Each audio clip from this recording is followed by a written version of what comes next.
speed. Speed. Vernon Reid, Finding the Funk, take 4.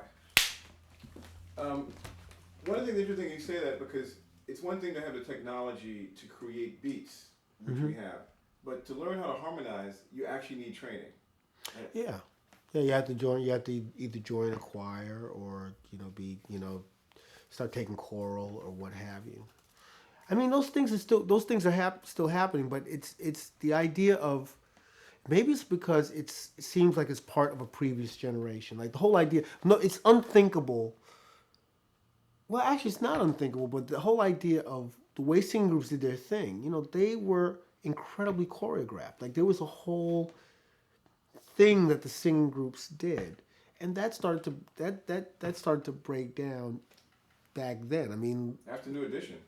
well, yeah, but think about Curtis Mayfield again. Curtis Mayfield started out with the Impressions and became a successful solo artist, and kind of left the Impressions behind. Jerry Butler went on to do his own thing. So I mean that also had happened, but who knows? Maybe things time's like a pendulum, and these things are cyclical, and maybe there's an explosion of new expressions just kind of around the corner. I don't want to count anything out, but something has really changed. And one of the things that's really changed is when I think about a singer like an Otis Redding.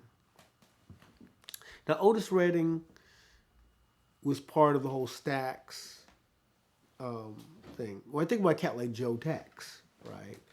Like there was a thing that the whole idea of soul, which kind of overlaps with funk.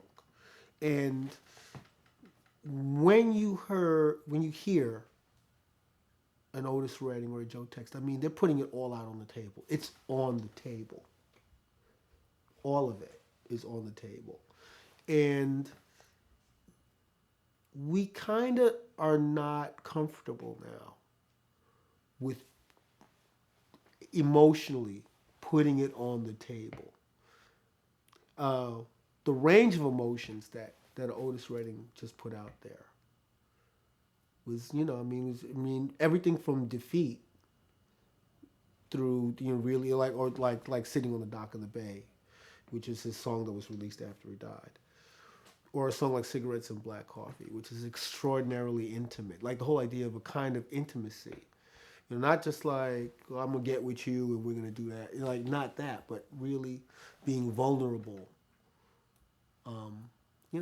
That's also part. That's all part of it. I want to ask you, can you talk about Sugarfoot? Sugarfoot. The Ohio Players album.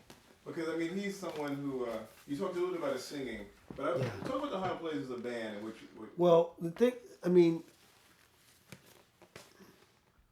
they were like one of the great, this record in particular, they're one of the great funk ensembles. And Sugarfoot is an amazing guitar player. Really, really, like blues, rock, jazz. Very sophisticated. The thing about the Ohio Players is that they would have kind of big band breaks in their music. It wouldn't just be the thing. The variety of what they did was really pretty astonishing. And then if you think about a song like I Want to Be Free, like their greatest song, Skin Tight. And they talked about life on the street, but they did it in a very kind of elliptical, very kind of sly. Think about roller coaster of love.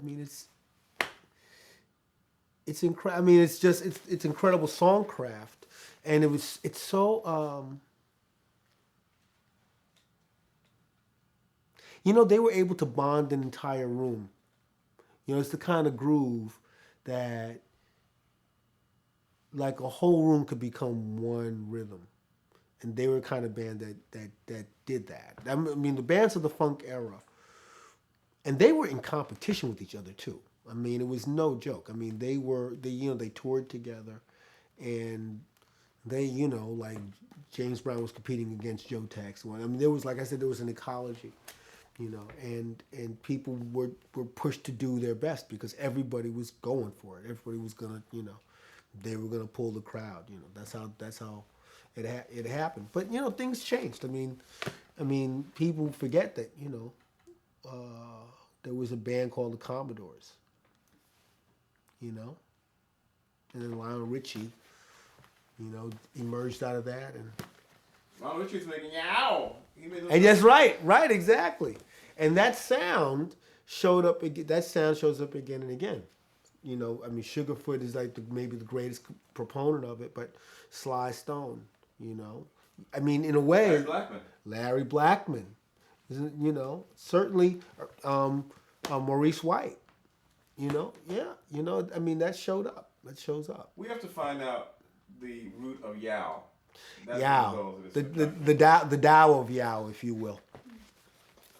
It's there's something about that making that sound. Well, I think it's something out of the blues. It's out of the gospel. It's out of the church. It's another very.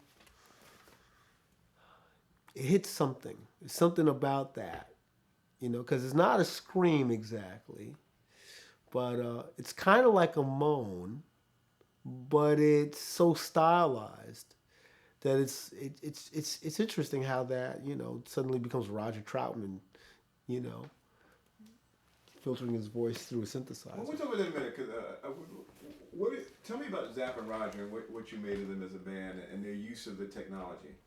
Well, I thought that they were. I mean, I thought they were outgrowth of the whole idea that every one of these groups in bands of the funk era had to be original. They had to differentiate themselves, even though it was a style and was considered a style. Every band that was a component of this style had their signature, had their thing that they did. Like there's a certain way that there's a certain groove. If you think about Skin Tight, and Love Roller Coaster, they had all of the Ohio Players songs.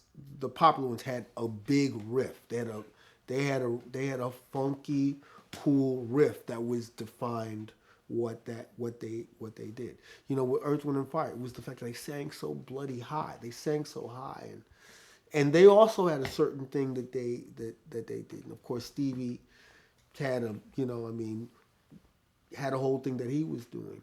So the technology was evolving, and I think with Zapp and Roger Troutman, with them, they were staking their own sonic territory. They were staking their own claim. So that's what they did. So I want to ask you. I was thinking, can you play acoustic guitar, play something for us? I mean, so something rhythmic. Okay, so. No cut. Really? Let's Okay, keep rolling. Yeah. You still rolling? Did you cut? I didn't cut, but Yeah, cut.